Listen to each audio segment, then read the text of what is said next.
I saw the photo by accident. A friend sent me the link with the words, "Have you seen this?" On the screen was my family, all four of them: mom, dad, my brother, and my sister. They were smiling, standing in our backyard, the house I grew up in behind them. And the caption read, "Only the most beloved people."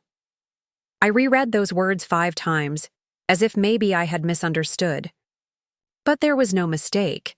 I simply didn't exist in their version of reality. My parents had pressed post themselves, making it public for the world to see. I wasn't family. How do you erase your own child from the picture?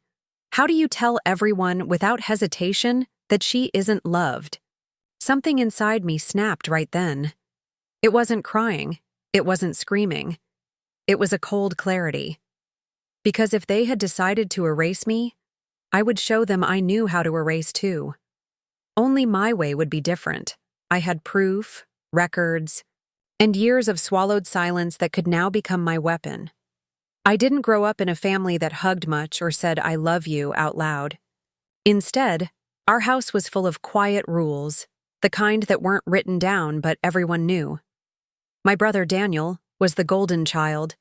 Every good grade pinned on the fridge, every small achievement treated like a medal of honor. My younger sister Chloe was the fragile one, always needing extra care. And somehow that turned into everyone bending around her moods.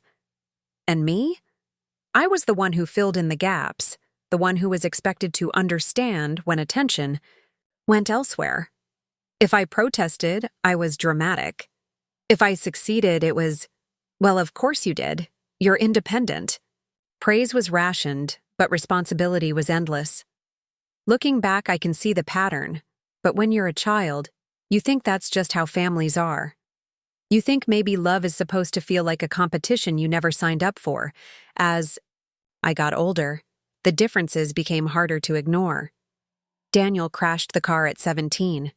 My parents quietly paid for the repairs and told him not to worry. When I needed help paying for textbooks in college, I was told I should take out another loan and learn the value of money.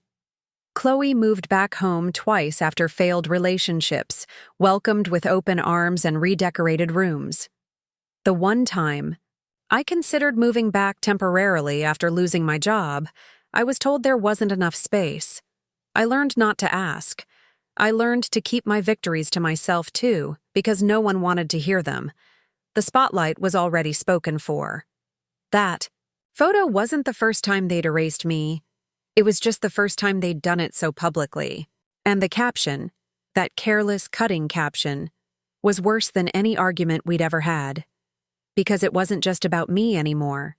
It was about the story they wanted the world to believe.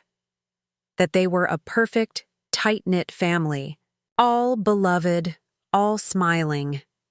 But here's the thing. I knew the cracks behind that picture.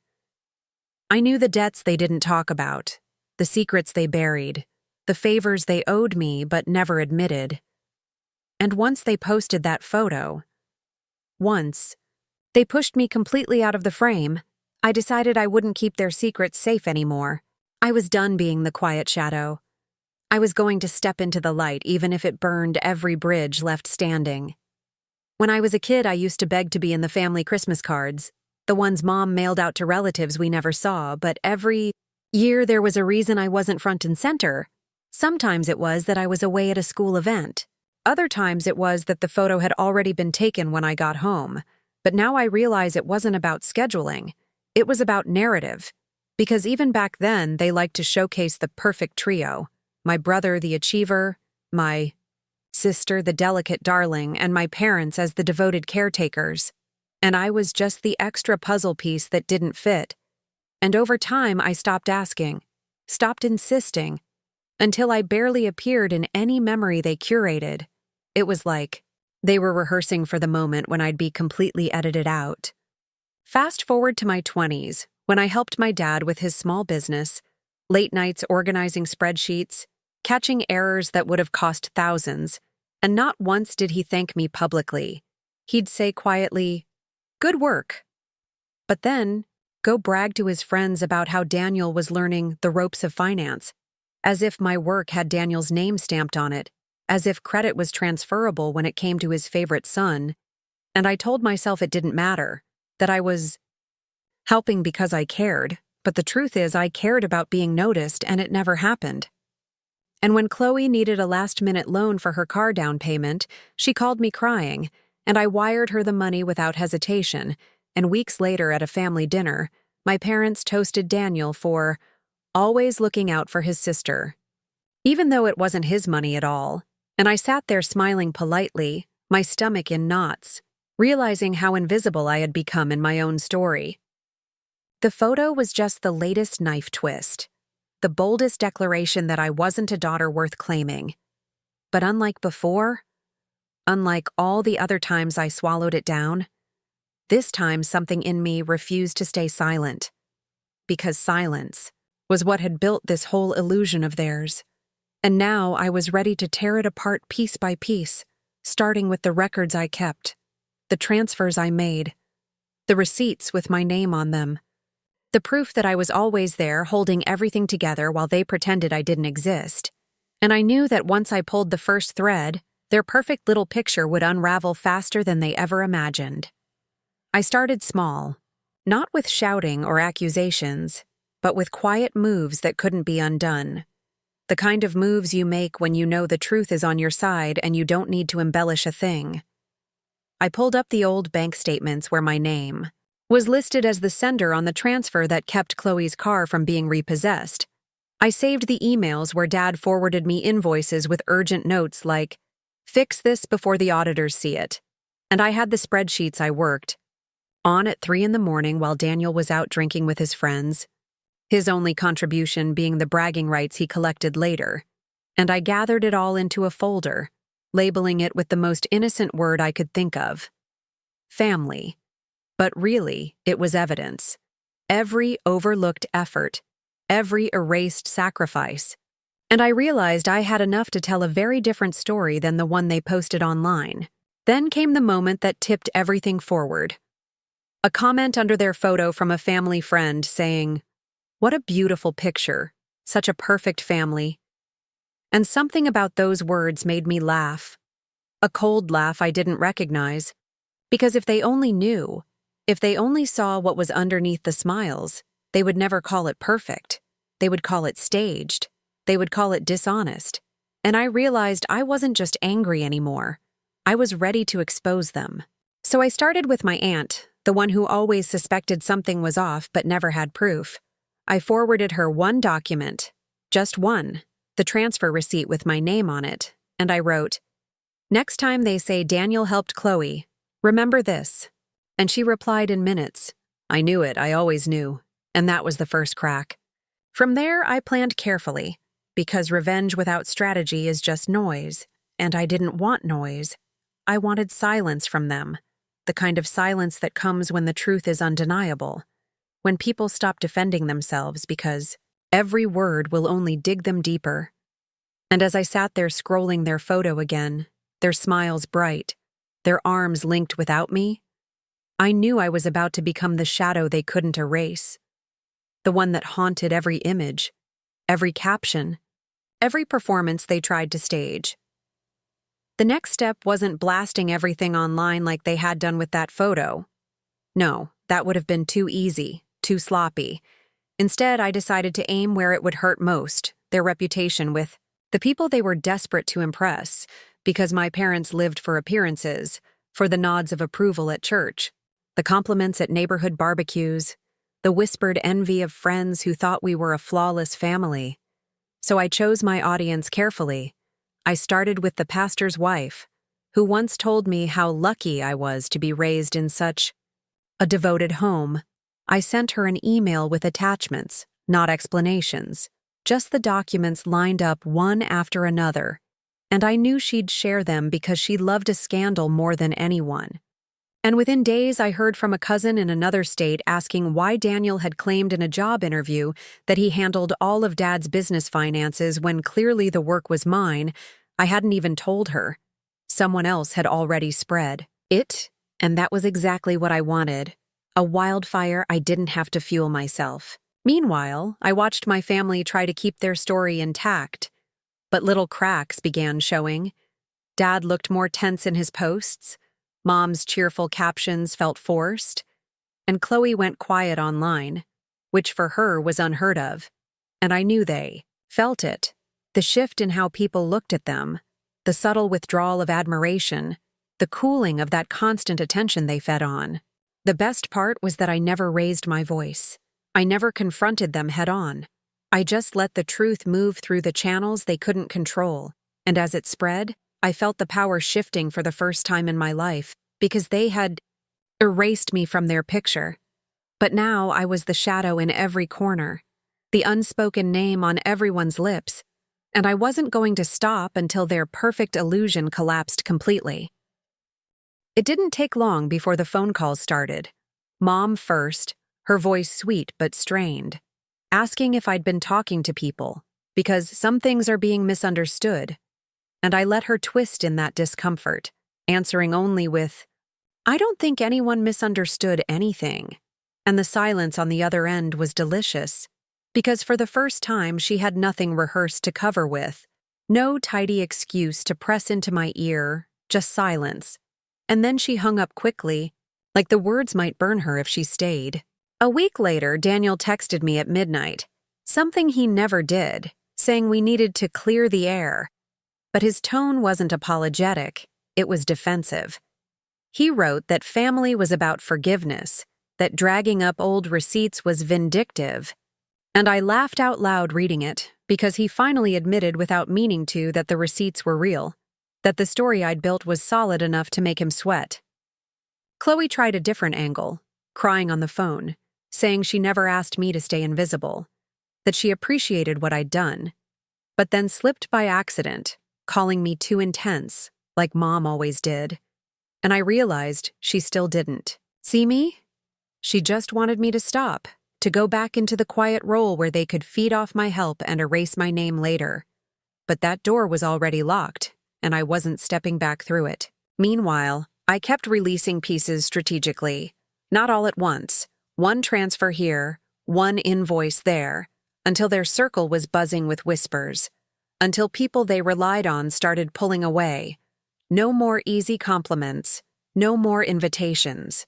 To host, the shine was wearing off and all I had to do was watch, calm and steady, as the empire they built on lies and favoritism crumbled. And I thought about that photo again, about their caption, "Only the most beloved people," and it hit me like a revelation. They were right, because love built on image isn't love at all. It's theater. And I had finally walked off their stage, taking the spotlight with me. The unraveling became obvious at the next family gathering, a cousin's wedding where the entire extended family was present. And for the first time, I didn't feel like a ghost in the room, because eyes weren't sliding past me anymore. They were locking onto my parents, onto Daniel, onto Chloe. Whispers threading through the tables as people leaned in to trade the details I'd set loose. And I saw it in Dad's jaw, clenched so tightly his smile looked more like a grimace. Saw it in Mom's hands as she kept smoothing her dress like it could iron out the tension. Saw it in Daniel's restless shifting, in Chloe's watery eyes as she tried to play fragile. But no one rushed to comfort her this time, because everyone knew the truth now. The shine was gone, and they were left. Standing in the spotlight, I had dragged onto them. One aunt, bold as always, asked across the table why Daniel hadn't credited me for all those years of work in the business, and the silence that followed was heavy, every second stretching until finally Mom stammered something about team, effort, and I just sipped my drink, calm, because there it was, the exposure, raw and public, no way to spin it back into perfection. For once, I didn't feel invisible. I felt undeniable, and the power of that shift was intoxicating. It wasn't about revenge in the loud sense. It was about justice settling quietly into place. A rebalancing that no caption, no staged photo, no forced smile could erase. Later that night, Daniel cornered me outside by the parking lot, his face red, hissing that I was ruining everything. And I looked him straight in the eye and told him, I'm not ruining anything. I'm just telling the story straight. For the first time. And the way his face fell told me he understood I wasn't bluffing. I wasn't going to stop. And that terrified him more than anything. Because for the first time in his golden boy life, the narrative wasn't his to control. After that wedding, the fallout spread faster than even I anticipated. Dad lost a contract he'd been counting on for months because one of his business partners suddenly decided to review the company finances after hearing whispers about who had really been doing the work all those years. And when the partner discovered my signature on documents that Daniel had claimed as his, the deal evaporated overnight, leaving Dad furious but powerless. To explain without exposing the whole lie, and I didn't have to say a word, the truth carried itself. Mom tried harder than ever to plaster over the cracks, posting forced family selfies with captions about resilience and standing together. But the likes and comments dwindled. Fewer people fed into the illusion, and in the silence, beneath those posts, I could almost hear her panic. The way her worth was tied to how many people believed in her perfect family act, and now that belief was collapsing. Chloe called again, begging me to think of the family name, her voice breaking like I was the one dragging them through the mud. But I told her calmly that I hadn't created the mud. I'd just stopped cleaning it up for them, and she went quiet, because deep down she knew it was true. Even Daniel, the untouchable golden boy, started cracking, sending me long texts about loyalty, about how siblings were supposed to protect each other, as if he had ever once protected me. And reading his words, I felt nothing but a strange, icy calm, because guilt had no hold on me anymore. It had been burned out by years of erasure, replaced now with a steady fire that kept me moving forward. The photo that started it all was still up on their page, still captioned, "Only the most beloved people." But now, every time I looked at it, I didn't feel pain. I felt clarity, because their attempt to erase me had only made me more visible than ever. And the irony was almost poetic. In trying to cut me out, they had given me the sharpest weapon of all, and I had no intention of putting it down. The breaking point came when my parents finally confronted me face to face. Not a phone call, not a text, but an ambush at my apartment. They showed up unannounced, knocking like they owned the place. Mom's eyes wild, Dad's voice booming that I was tearing the family apart. And I stood there in the doorway, calm, steady, letting them spill every excuse, every accusation, because I knew the louder they got, the more desperate they sounded. And when they finally paused, waiting for me to crumble like I always had, I simply walked to my desk, picked up the folder labeled family, and placed it on the table between us, their eyes following every motion. And I told them in a voice so even it scared even me, "This is the truth, and it's not going back in the drawer." Dad's face went pale because he recognized his own handwriting on those invoices, the ones I had saved. And Mom looked down at the transfer slips with my name printed clear as day, the evidence they could never spin away, and I felt the shift.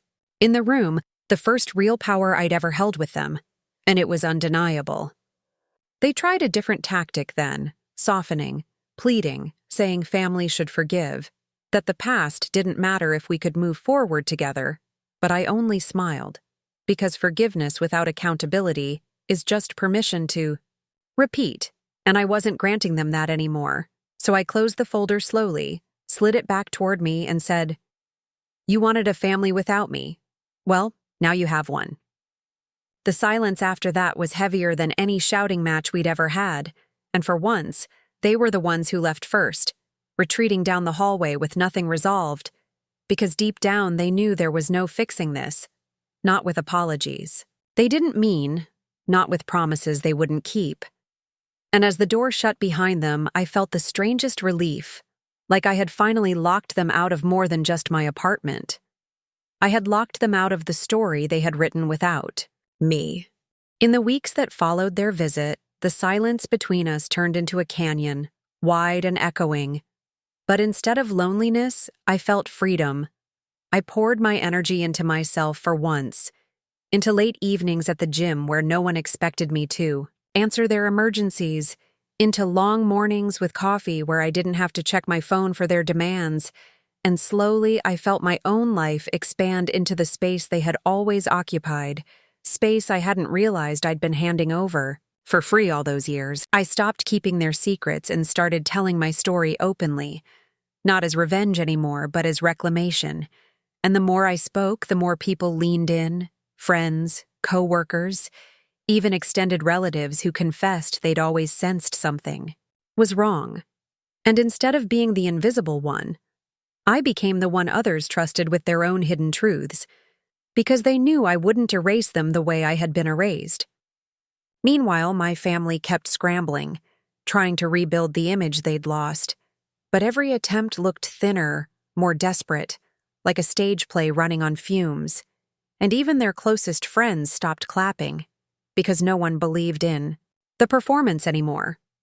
Daniel tried once more, cornering me outside my office building, saying I'd gone too far, that I should remember blood is thicker than water.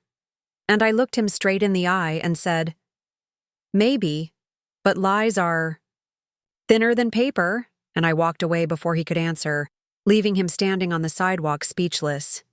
That was the moment I knew it was over, not because they admitted defeat, but because I no longer needed their recognition, no longer needed to prove my worth against their selective love. I had taken my place in the story, and it was mine too. Tell from now on, and every time I scrolled past that old photo, still captioned, "Only the most beloved people," I no longer felt rage or grief, only a quiet certainty that I had become exactly what they feared most, the person they could never erase again. What surprised me most was how quickly life began to feel lighter without their constant shadow hanging over me. I hadn't realized how much of my identity had been built around waiting for their scraps of approval, how much energy I wasted trying to be seen by people who were determined not to look. And once I let that go, once I accepted that their version of family would never include me, I felt something close to peace for the first time in years. I started investing in friendships that actually reciprocated, in colleagues who noticed my work without me having to beg for recognition, even in quiet hobbies I had abandoned because they once mocked them, painting, writing, things that were mine alone, and it felt like reclaiming pieces of myself I had lost one by one. My parents tried a few more times, subtle attempts, invitations to dinners where I knew I'd be seated on the edge of the table again, an afterthought, and I declined every single one. Not out of spite, but out of self-respect, because going back would mean erasing myself again, and I wasn't willing to do that anymore.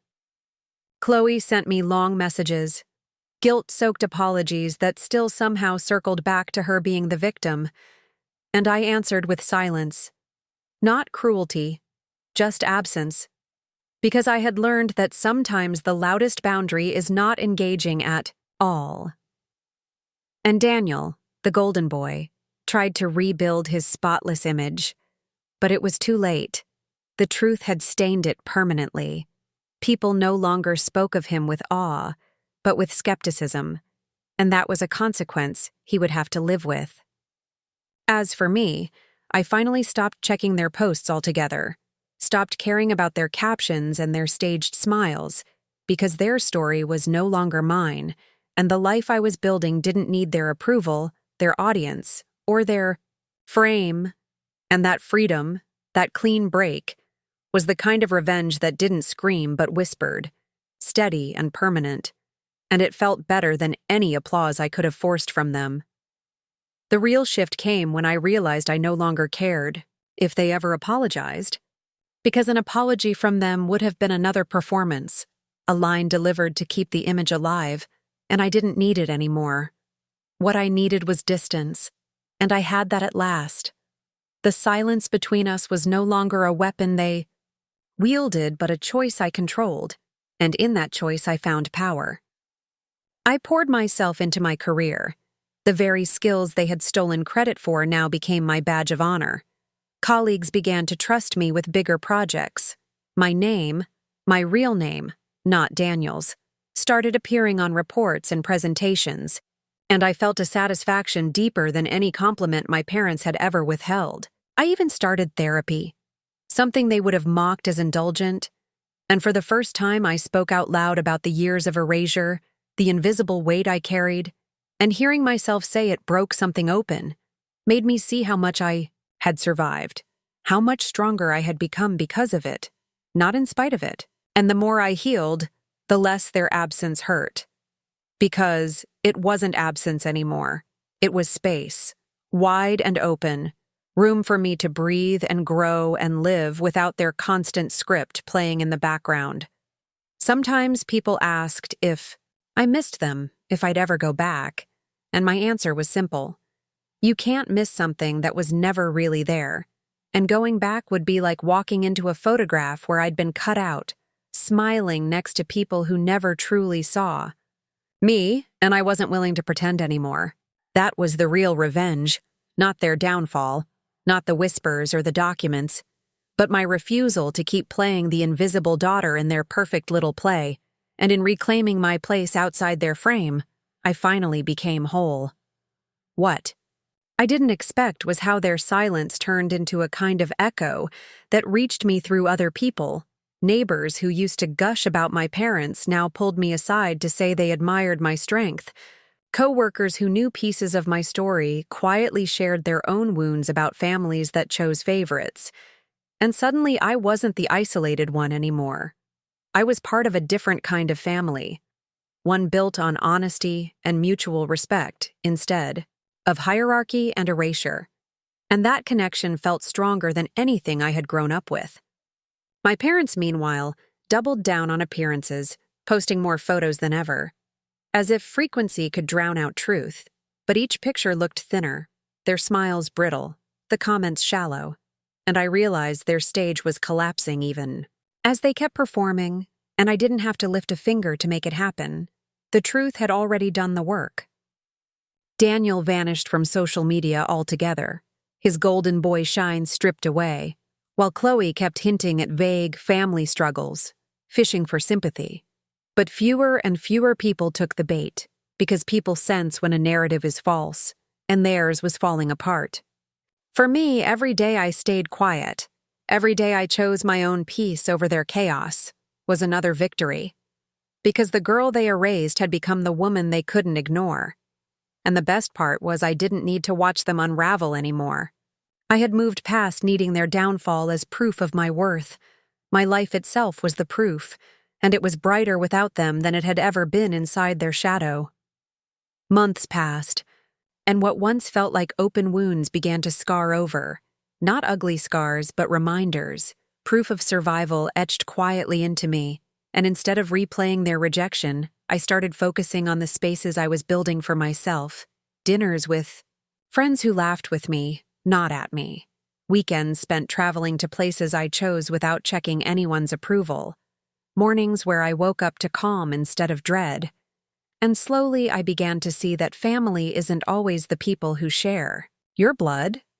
Sometimes it's the people who see you, really see you, without needing you to shrink to fit their frame.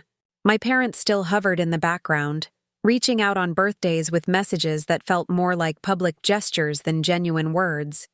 Always careful, always performative, and I never answered, because responding would mean stepping back into their play, and I wasn't an extra in their show anymore. Daniel drifted further into silence, his career bruised by the truth that followed him like a shadow, and Chloe kept circling back with apologies laced with self-pity. But I had stopped giving her audience too, because healing meant I no longer had to explain myself to anyone who refused to listen in the first place. And as for me, I began writing more, telling my story not just to friends but to strangers, shaping it into something larger than revenge. Because what started with a photo and a cruel caption had become something bigger, a reminder that erasure is its own kind of violence, but reclaiming yourself is the deepest revenge there is. And every word I spoke, every step I took in my own name, made me more visible than any staged picture ever could. By the time a year had passed since that photo, I barely recognized the woman I had become, because the version of me who once begged for a seat at their table was gone, replaced by someone who built her own table, her own circle, her own life. that didn't need their approval or their crumbs of affection, and when I looked back, it almost felt like watching a stranger, that younger self who thought maybe if she worked harder, gave more, stayed quieter, she'd finally be invited fully into the frame. But now I understood she had always been whole. It was them who chose not to see it. The irony was that people in town started approaching me more than my parents, asking for my advice, trusting me with projects, inviting me to gatherings, while my parents sat on the sidelines, excluded from the very admiration they had once hoarded, and I didn't even need to lift a finger, because their attempt to erase me had erased themselves instead.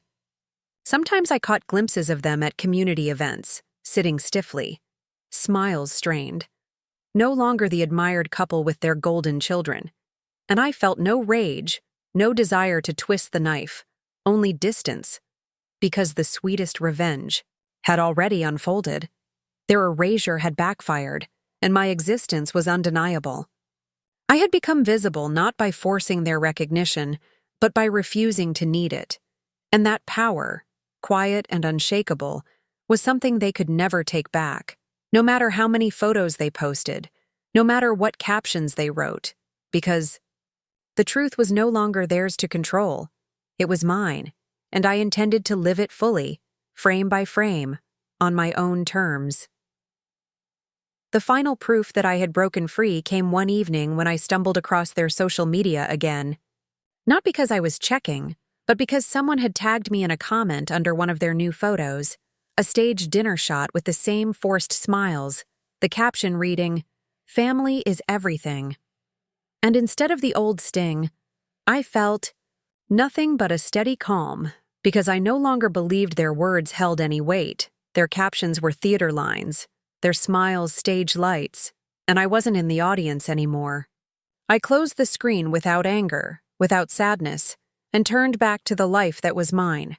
The friends who checked in because they truly cared, the work that carried my name, the spaces where I was fully seen. And in that moment, I understood that revenge wasn't about making them hurt the way they had hurt me. It was about refusing to let their erasure define me anymore. They had built a family picture with gaps and shadows, but I had built something solid, real, and lasting. And the more I invested in it, the smaller they became in my story, until they were nothing more than a footnote, a lesson in how not to love. And maybe that's what cut them deepest, not the documents I released, not the whispers I set in motion, but the fact that I had stopped needing them entirely. Because in their world, control was everything, and in mine, freedom had become the sharpest weapon, and that freedom was permanent. I think the truest moment of closure came when I was invited to speak at a community event about resilience. Me of all people, the one who once sat invisible at her own family's table. And as I stood there sharing my story in broad strokes, not naming names, not dragging details, just telling the truth about being erased and learning to reclaim yourself, I saw faces in the crowd nodding, some with tears in their eyes, and it hit me that my pain had turned into something bigger than revenge. It had become connection, a bridge to others who thought they were alone in their invisibility. Afterward, a woman my mother's age hugged me tightly and whispered, "You made me feel seen." And in that instant, I realized I had broken the cycle, because instead of continuing their legacy of exclusion, I had chosen to create inclusion, to take the very wound they gave me and turn it into a light for others. My parents heard about the talk. Of course. Small towns carry news fast, and I'm sure it stung them to know I was celebrated for the story they tried to bury. But I didn't gloat. I didn't need to, because their punishment wasn't my victory. Anymore, my life was, my voice was, and I had finally stepped fully into both. When I walked home that night under the quiet sky, I thought about that original caption, "Only the most beloved people." And I smiled, because I understood something now. Being beloved doesn't come from being included in someone else's picture. It comes from standing in your own light, unshakable, undeniable, and never again erasable. Time has a way of softening the sharpest edges, but not in the way people imagine, not by making me forget or by blurring the pain, but by sharpening the difference between what mattered and what never truly did. And as the years stretched forward, I came to see my family's erasure of me as the greatest unintentional gift they could have given. Because without their rejection, I might have stayed chasing scraps forever, bending myself smaller and smaller to fit a picture that was never meant to hold me. But once they cut me out, once they declared with their caption that I wasn't beloved, I had no choice but to build something else, and that something else turned out to be stronger, freer, more real than anything they could have offered. I grew into myself in ways I didn't know were possible, carving out a life stitched together from authenticity, not appearances, surrounding myself with people who didn't need me to prove my worth every day, who loved me not for what I did, for them, but simply for who I was. And with every step forward, I felt the old chains slip further away. My parents still tried, in small ways, to claw back control, sending holiday cards addressed only with love from the family, calling when they needed something fixed, as if I could be pulled back into the role of silent savior. But I never answered, and over time their attempts became less frequent, their voices fainter, until eventually they were little more than background noise in the story of my life. Daniel's golden boy shine dulled permanently, the truth following him into every space, and Chloe floated from crisis to crisis, always trying to script herself as fragile. But none of it touched me anymore, because their dramas no longer belonged to me. And sometimes, in the quiet of my own home, I would look at the photos I'd taken with friends, with chosen family, with people who truly loved me, and I realized I had more than replaced what was lost. I had rewritten what family could mean, and in doing so, I had taken back everything they tried to steal. The revenge was never the whispers, never the exposure, never even the crumbling of their image. The revenge was that I survived, I thrived, I became visible without their permission, and in living fully and loudly in my own name, I had erased the erasure itself, leaving nothing of their power over me except a faint shadow I could step over every single day. Looking back now, I see the photo not as a wound, but as a marker, the line where their story ended and mine truly began, because everything that came after was built on the truth they refused to acknowledge, that I was always there, always giving, always holding us together until the day I finally let it fall apart. And in that collapse, I found myself. The caption they wrote, "Only the most beloved people," once felt like a knife, but now it reads like irony, because I became more beloved outside their picture than I ever could have been inside it, loved not for performance, but for presence, not for sacrifice, but for simply existing as myself. Their silence, their denial, their desperate clinging to appearances faded into the background, while my life grew louder, richer, fuller, with people who celebrated me openly, with work that bore my name without theft, with joy that didn't require shrinking to fit someone else's frame. And when I think of them now, of the perfect family image they still try to maintain, I don't feel anger anymore. I don't feel grief. I feel distance, wide and clear, because their story no longer overlaps mine. It runs parallel, fading into irrelevance while mine stretches forward with color and light. The revenge I once planned so carefully has transformed into something softer, deeper, a kind of victory they'll never understand. I no longer need them. I no longer chase them. I no longer measure myself against their blindness. I became whole. On my own, I built my own frame, and I filled it with people who see me, truly see me. And in that wholeness I found peace. So yes, they erased me from their photo, but in doing so, they gave me the freedom to step fully into my own picture, one where I am not just visible, but central, not just included, but cherished, and that picture, the one I created myself, will outlast every staged smile and hollow caption they ever posted.